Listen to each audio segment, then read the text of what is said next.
Hello, my witchlets. Tonight we are going to make gluten-free chicken nuggets because I want some Chickie Nuggies. Alright, so the way we're going to do this is we're going to show you everything that you need here, discuss a little, and then come back and proceed. So, first of all, you're going to need a pan with skewers, gluten-free flour, gluten-free breadcrumbs, pepper, salt, and, of course, chicken. We are using approximately a little less than 3 pounds of boneless, skinless chicken thighs. You can use any meat you want, you just want it boneless and skinless. So we're going to use chicken thighs. We're going to cube the meat and then add everything and skewer, bake. It'll be great. It'll be fantastic. So we're going to come back here in just a moment and, like magic, have cubed chicken meat. Alright, we're back. So you're going to want to first preheat your oven to 400 degrees Fahrenheit, and then you're going to want to make sure that you haven't dried your chicken. It needs to be moist and damp for what we're about to do. You're going to take a cup of your gluten-free breadcrumbs and put them into a bowl, along with a half cup of gluten-free flour. I'm using sorghum flour, a teaspoon of sea salt, fine ground, and 4 teaspoons, or a tablespoon plus a teaspoon, 4 teaspoons of ground black pepper. And we are going to mix all this together really well in our bowl.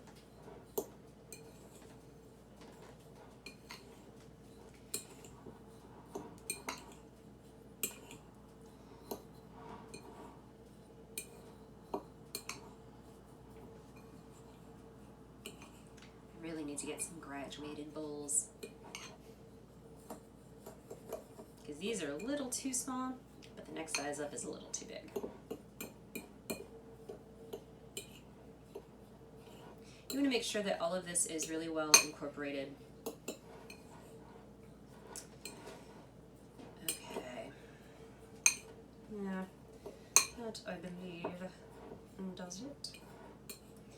Alright, so you have your pan here with your skewers on it. You want your skewers to lay on your pan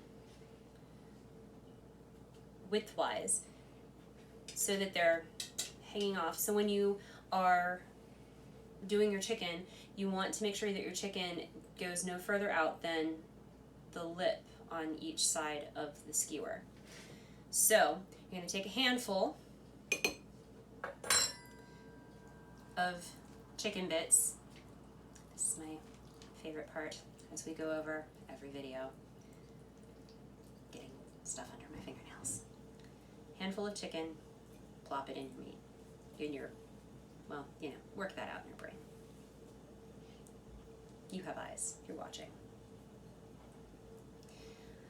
Alright, so you're going to coat your chicken in your breadcrumbs and flour mixture here. And then you're going to stab them onto your skewer. And you're going to put them onto the pan because the fats and juices and such will drip off of it and onto the pan, and it won't make a mess in your oven. Unless, of course, you are me, and that is the only thing you know how to do, which is make a mess.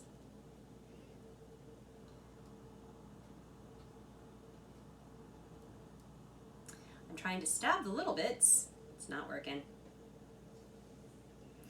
So this is thigh meat that we're using. You are going to have little bits and pieces of thigh meat that get kind of, left behind, fallen off, whatever. You can just add those on and skewer right through them. You can use breast meat, and as we determined while we were cutting all of this, breast meat is easier thigh meat is tastier. Have fun with that, internet. All right. There we go. And then this goes right there, just like that.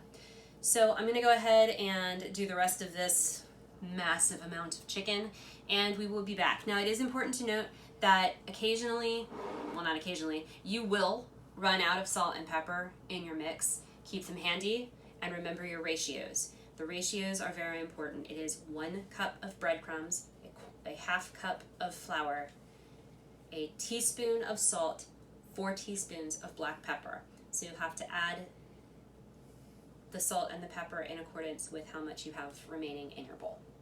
We'll be back. All right, we're back. We have our lovely skewers. So we ended up with some extra skewers, which is good. So we just did the ort parts on their own. You want to make sure that the chicken isn't touching the sides. The bottom of the pan is fine, the sides, no. So just, try to keep them away from the sides as much as possible. These you're going to have to watch. They're going to have to come out before everything else because they're so small. But these are going to bake at 400 degrees for approximately 20 minutes. Then we'll check them and make sure that we've turned them about 10 minutes in. And probably remove the orts at that time, but we'll check and make sure because chicken is supposed to be approximately like 160 degrees, 150 degrees, 165 degrees. Thank you, cameraman. It's something like that. Roughly 160. Salmonella is a thing. Salmonella is a thing. But, just check them. Make sure. You'll know when chicken's done. I trust you. I trust you. All right, so we're going to go ahead and put this into our oven. And we'll see you in about 20 minutes.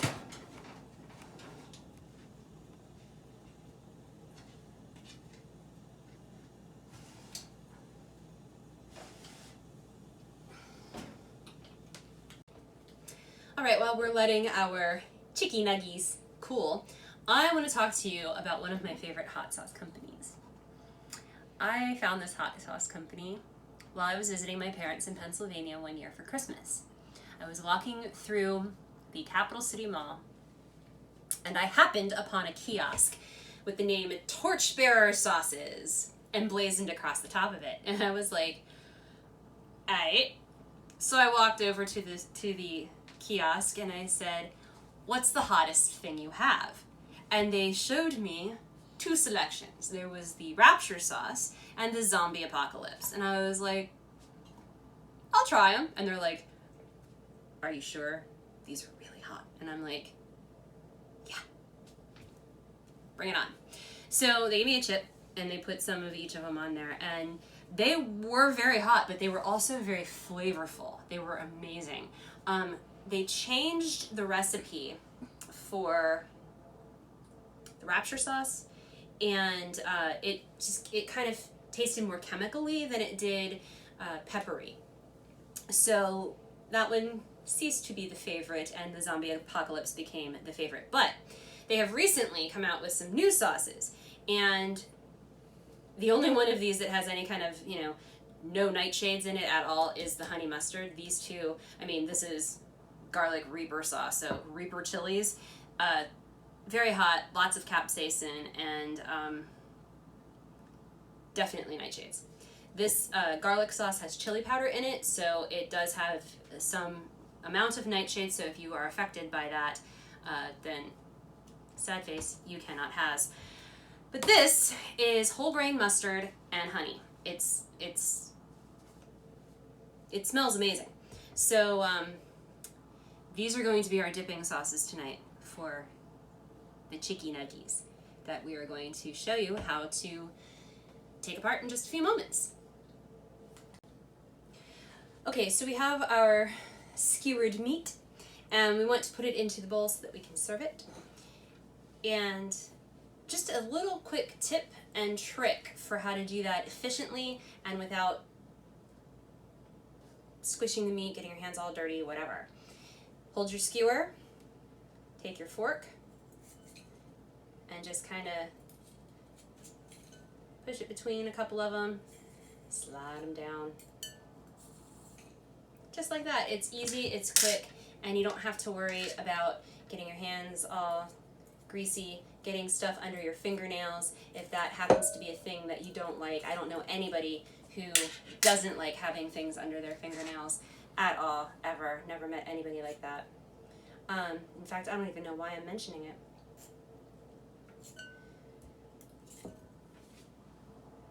So there you have it. So we'll go ahead and get these all de-skewered and come back and do our taste test. All right, moment of truth. I'm going to try the garlic sauce.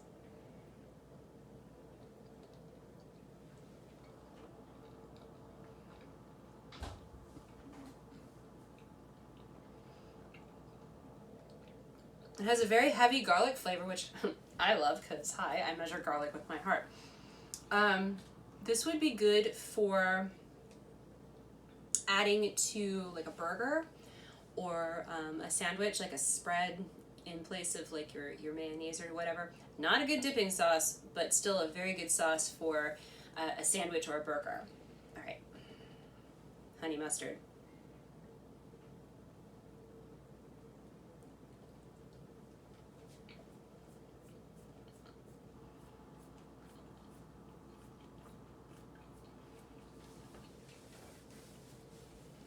So I'm not a huge fan of honey mustard. I like my mustard spicy and without honey. But in this particular case, this particular honey mustard happens to be a really nice balance of honey and spicy mustard. I actually like this. I'm not personally gonna use it for a dipping sauce because it is my least favorite of all of the dipping sauces, but this one is actually a really, really good honey mustard, and I would actually eat this if I were to have, you know, options like barbecue sauce or honey. If I had ranch, I probably would just use ranch or, you know, blue cheese. Well, no, I can't use blue cheese because that blue cheese, for those of you curious, blue cheese is not gluten-free. Gorgonzola is. Just keep that in mind. The bacteria used to create blue cheese contains at least a similar protein as gluten, and the body just interprets it as gluten. You can go ahead and ask how I found this out. Swell times. All right, final one. The Reaper garlic sauce.